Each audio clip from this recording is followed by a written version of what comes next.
Hello children, this is the chapter motion. Today I will explain the concept of simple pendulum, how it oscillates, and we will also discuss about few important terms related to simple pendulum. So observe this diagram. So this is the rigid support and this is the string. String means any metal string or a thread also. And this is the metal bob. You can see here, this is the metal bob or a wood bob also. You can select anything. So now, and this is extreme position, these are extreme position and this is the mean position. So now what do you mean by extreme position and the mean position? So now I will explain it. So students, a simple pendulum consists of a small bob, a small metal bob suspended by an inextensible thread. Inextensible means not extendable thread from a rigid support. You can observe in the diagram, a metal bob is suspended by from a rigid support. So then, in a such a way that the bob is free to oscillate. Now it can free to oscillate to and fro motion. And maybe students, you saw this type of wall clocks in your home like this. So this is the bob and it always oscillates like this.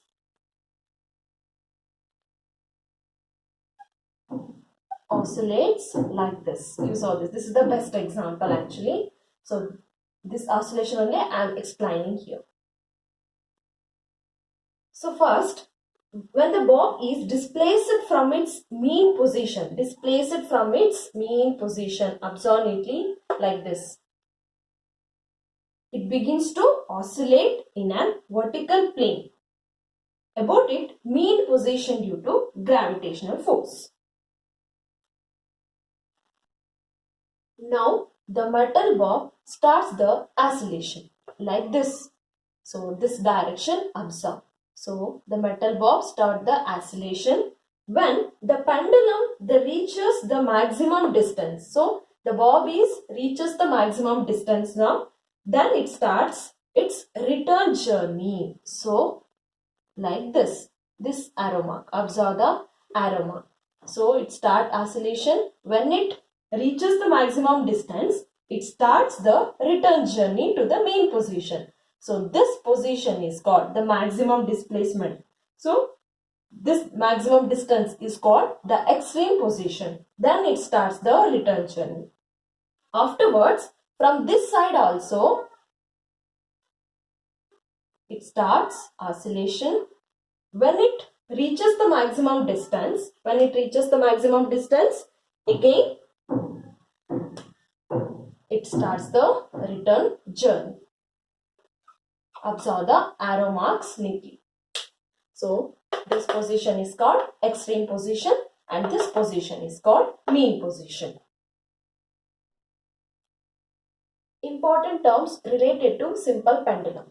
So the first one is point of suspension. So the point at the rigid support from where the pendulum is suspended. So the point at the rigid support. This is the rigid support. Already I explained. So this is the rigid support from this point. So here from this point the pendulum is, so this is the pendulum bob. So the pendulum is suspended is called point of suspension. So once again I will repeat student. The point at which the rigid support from where the pendulum is suspended. Is called point of suspension. So denoted by a symbol P. Next, length of the pendulum. The distance between point of suspension to the midpoint of the bob. The distance between the point of suspension is this point. The point of suspension and the midpoint of the bob. Midpoint of the bob is called length of the pendulum. So denoted by a symbol L. So this is the point of suspension. So this is the length of the pendulum. Next is mean position. The position of the pendulum or bob The position of the pendulum when is at rest is called mean position. So rigid support, then with the string it is suspended, so it is the mean position. When is at rest, so when the pendulum is at rest is called, that position is called mean position. Next, extreme position. So already I explained this. The point of maximum distance from the mean position. The point of maximum distance. This point, not this distance. So from this position to this position. So the point of maximum distance from the mean position on either side of the pendulum up to which it oscillates is called the extreme position, this point. Next, the amplitude.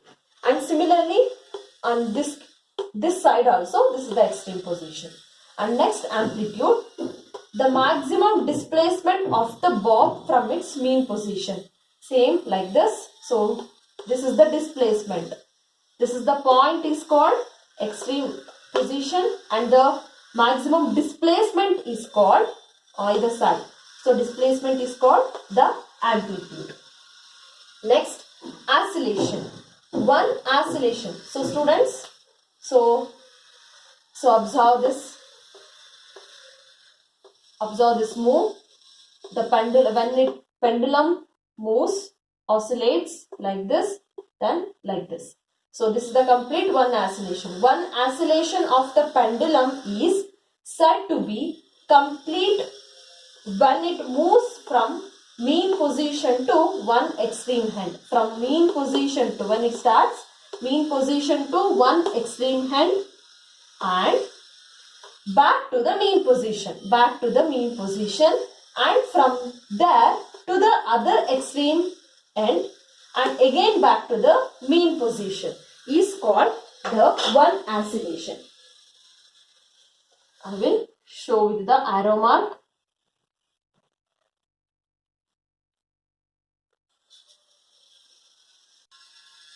First, the pendulum starts oscillation from mean position to one extreme end, this arrow mark. Then again, when it reaches the maximum distance, again it come back to the original position, that is the mean position. Again to the other side it moves, and again back to the mean position. So students, observe neatly, this is the pendulum. You just imagine. So like this and then like this. This is the one complete oscillation. This is not one oscillation. One oscillation means to and fro motion. So this is called one complete oscillation. Next time period, the time taken by the pendulum to complete one oscillation. The time taken by a pendulum to complete one oscillation. So that means from mean position to extreme position, again mean position, then extreme position, then again mean position. This is called one oscillation. So the time taken by a pendulum to complete one oscillation, is called the time period of the pendulum. So the SI unit is second. Once again I will repeat, student. The time taken by this pendulum to complete one oscillation is called time period. So next, frequency. The number of oscillations made by a pendulum. The number of oscillations made by a pendulum in 1 second, or the number of oscillations completed in 1 second. The number of oscillations made by a pendulum in 1 second or completed in 1 second is called frequency. So for 1 second, how many oscillations will be possible? So it depends on the thing or material. So you thought for 1 second only one oscillation will be possible. No students, that is wrong. Depends on the thing or material. So it varies. So this is the tuning fork. It vibrates or it oscillates 200, 300 or 500, depends on the tuning fork. So it oscillates 500, 600 also. 600 oscillations also possible in 1 second in the tuning fork. So this one we will discuss in the sound chapter. Like this tuning forks you can see in the physics laboratory. And this frequency, it is denoted by a symbol F or N, small letter F or small letter N. And the SI unit of frequency is Hertz. Hertz. So this is the factors affecting the time period of a simple pendulum. So it depends on two factors. The time period of the simple pendulum depends only on two factors. That is, the first one is length of the pendulum. The second one is acceleration due to gravity. So how it depends on length? So that is, the time period of a pendulum is directly proportional to square root of its length. Time period. Already I explained, student, what do you mean by time period? Time period means the time taken by a pendulum to complete one oscillation. Time taken by a pendulum to complete one oscillation is called time period. So the time period of a pendulum is directly proportional to square root of its length. So that if the length of the pendulum is increases, the time period is also increases. The length of the pendulum is increases, the metal bar takes more time to oscillate. So it's directly proportional to square root of its length. So we denote it by a formula like this. T is, this is the directly proportional symbol, then square root of L. Next, how it depends on acceleration due to gravity. So the time period of a pendulum is inversely proportional to square root of acceleration due to gravity.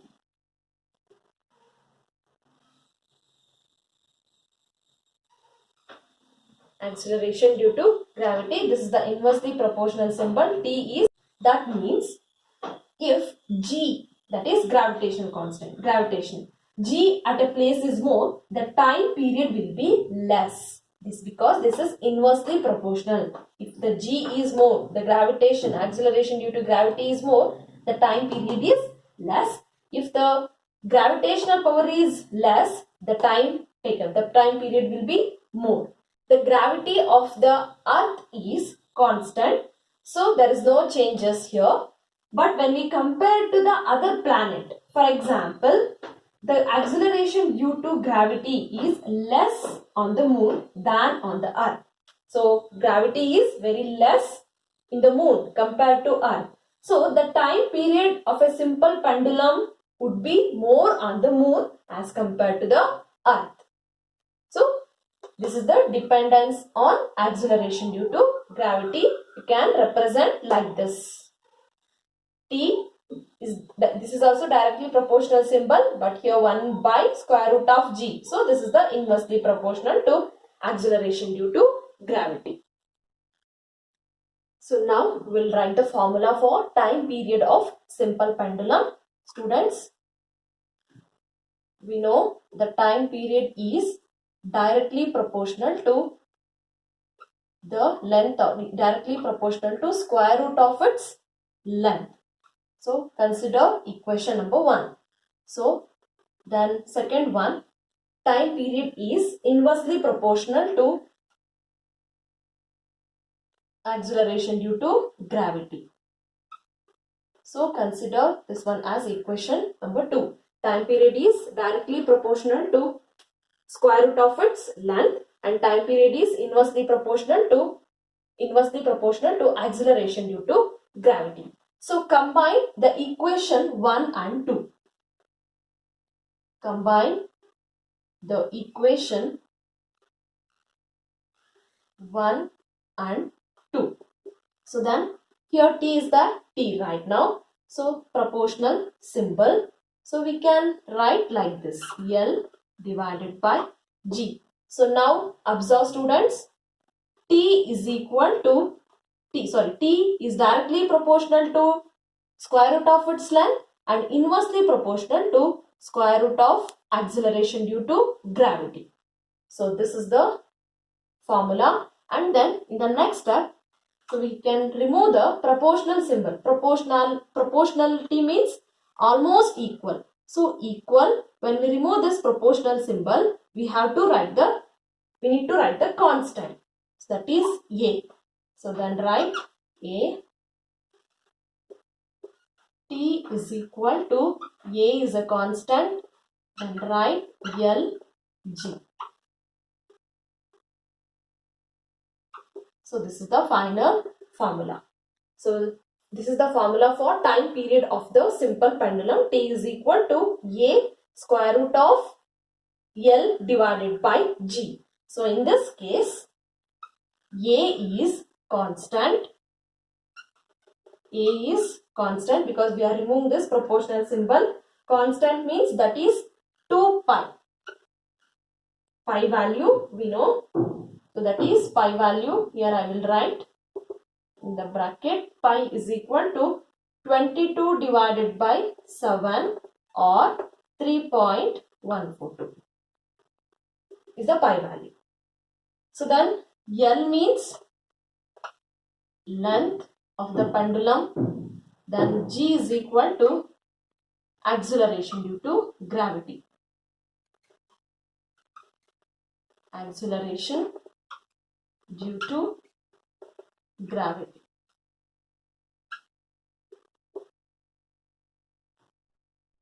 So finally we can conclude the time period of the simple pendulum depends on only two factors, that is length and gravity. Length and gravity. So similarly, the time period of the simple pendulum does not depend on the mass of the bob, nature of the material of the bob, and amplitude of the oscillation. Thank you.